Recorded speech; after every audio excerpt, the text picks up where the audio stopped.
Hello friends. आज हम फिर आपके लिए न्यू एपिसोड लेकर आए हैं, सनम बिन फेरे हम तेरे। फ्रेंड्स, अशफाक से नन्ही का क्या रिलेशन है, इस बात का पता धीर लगाना चाहता है और उसे लगता है कि उसके पापा को ये जानने का पूरा हक है कि नन्ही उसे धोखा तो नहीं दे रही। फ्रेंड्स, अगर आपको कहानी पसंद आ रही हो तो हमारी कहानी को लाइक शेयर ज़रूर करें, चैनल सब्सक्राइब कर लें, बेल आइकन प्रेस कर लें, जिससे कि आपको आने वाले एपिसोड का नोटिफिकेशन मिल सके। तो चलिए बढ़ते हैं आगे कहानी में। रजनीश जब वहाँ पहुँचा तो दीनानाथ जी अशफाक को देखते ही चीख उठे। अशफाक, मेरे बच्चे। अशफाक ने सपने में भी दीनानाथ जी का साथ होने की उम्मीद न की थी। वो नज़रें चुराता हुआ उनके पाँव में झुक गया। चाचा जान, आप यहाँ कैसे? बस बेटा, रजनीश जी मुझे डॉक्टर के पास लेकर गए थे और वापसी में धीर की स्कूटी ख़राब होने का पता चला तो उसे भी लेने इधर चले आए। तुम सुनाओ, जिस वजह से तुमने अपना मोहल्ला छोड़ा वो मुकम्मल हुई या नहीं अभी तक? दीनानाथ जी के चेहरे पर पहले जैसी रौनक और आवाज़ में पहले जैसी खनक महसूस करके अशफाक की आंखें भर आई थी। जी चाचा जान, यहाँ तो खूब बच्चे ट्यूशन पढ़ने आ जाते हैं। अपना मोहल्ला नई आबादी के लिए दूर पड़ता था ना। अशफाक ने सफाई पेश की, मगर दीनानाथ जी सच्चाई से वाकिफ़ थे। बच्चे, तेरा या सलमा का कोई दोष नहीं था। अकेली लड़की पर उंगली उठाना समाज में पुरानी रिवायत रही है। पर अब मेरी नन्ही अकेली नहीं है। रजनीश है उसके साथ निभाने के लिए, समाज के मुंह पर ताला लगाने के लिए। मुझे दुख इस बात का है कि तुम दोनों के भाई बहन जैसे रिश्ते को भी ये कलंक झेलना पड़ा। मगर अब तुम किसी दिन घर आओ, सलमा को लेकर आओ। रजनीश के परिवार से मिलकर तुम्हें वाकई तसल्ली होगी कि अब तुम्हारी बहन सही जगह पर है। दीनानाथ जी ने अशफाक के सिर पर हाथ फेरा और रजनीश से वापस चलने का इशारा दे दिया। रजनीश तो दीनानाथ जी की बातों का मतलब समझ गया, पर धीर अब और ज़्यादा कंफ्यूज हो गया। घर पहुंचकर उसने बैग पटका और अपनी फेयरवेल के लिए तैयार किए डांस की प्रैक्टिस करने लगा। कल का दिन बहुत स्पेशल होने वाला है। कल मैं उसे अपने दिल की बात बोल दूँगा। धीर कल स्कूल में मिलने वाली छूट का कुछ फ़ायदा उठाने की सोच रहा था। कल सारी लड़कियां साड़ी पहनकर आने वाली हैं। उसे साड़ी में देखकर मेरी धड़कन कहीं रुक ना जाए। धीर कितनी ही बार उसे साड़ी में इमेजिन कर चुका था। इधर अब नन्ही कपड़े बदलकर बाहर आई तो कुछ मिनट खड़े रहकर सोचने लगी, क्या करूं? खुद से कह दूं क्या इनसे? रजनीश कब तक कपड़े बदलकर बैठे हुए हैं?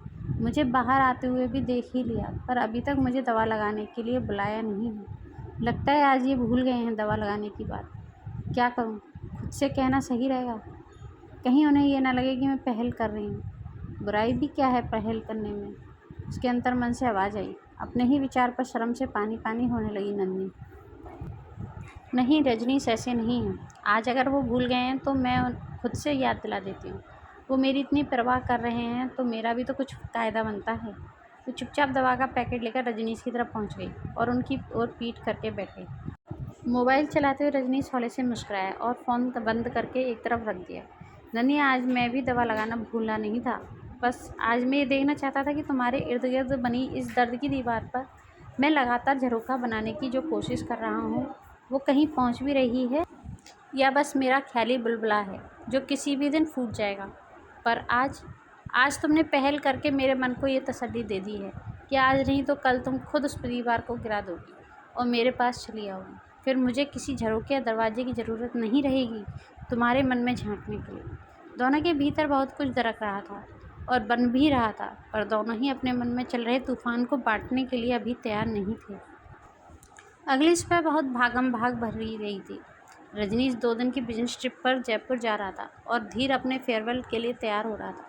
तानी, पाखी और सारा तीनों वहाँ खड़े रहकर उसके हर सामान पर प्रतिक्रिया व्यक्त कर रही थी। बम्बू भैया, आप इस सूट के साथ टाई क्यों नहीं लगा रहे हो?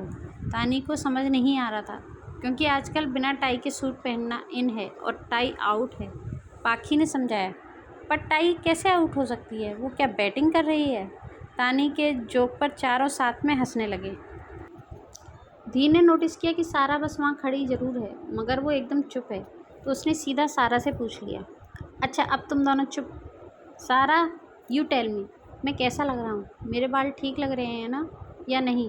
और शूज़ ये ब्लैक वाले पहनूँ या फिर रेड वाले?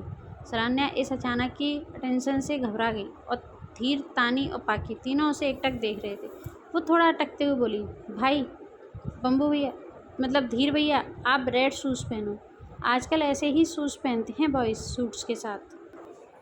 फॉर्मल शूज़ तो पापा लोग पर ही अच्छे लगते हैं। अपनी बात में ख़त्म करने तक सारा भी सहज हो चुकी थी। धीर ने उसके सिर पर हल्की चपत लगाते हुए कहा, कूल, फिर मैं रेड शूज़ डालता हूँ। और हाँ, धीर भैया बोला कर, बम्बू भैया तो मैं बस अपनी टिंगू का हूँ। धीर की बात सुनकर तानी इतराती हुई धीर के पैरों से लिपट गई और पाखी तानी को मुंह चढ़ाने लगी। फ्रेंड्स, कुछ रीजंस की वजह से आज की कहानी यहीं पर समाप्त करते हैं। जल्द ही इसका हम न्यू एपिसोड आपके सामने लेकर हाजिर होंगे। तब तक अगर अभी तक आपने हमारे चैनल को सब्सक्राइब नहीं किया तो सब्सक्राइब कर लें, बेल आइकन प्रेस कर लें और कहानी को लाइक शेयर ज़रूर करें। Thank you friends.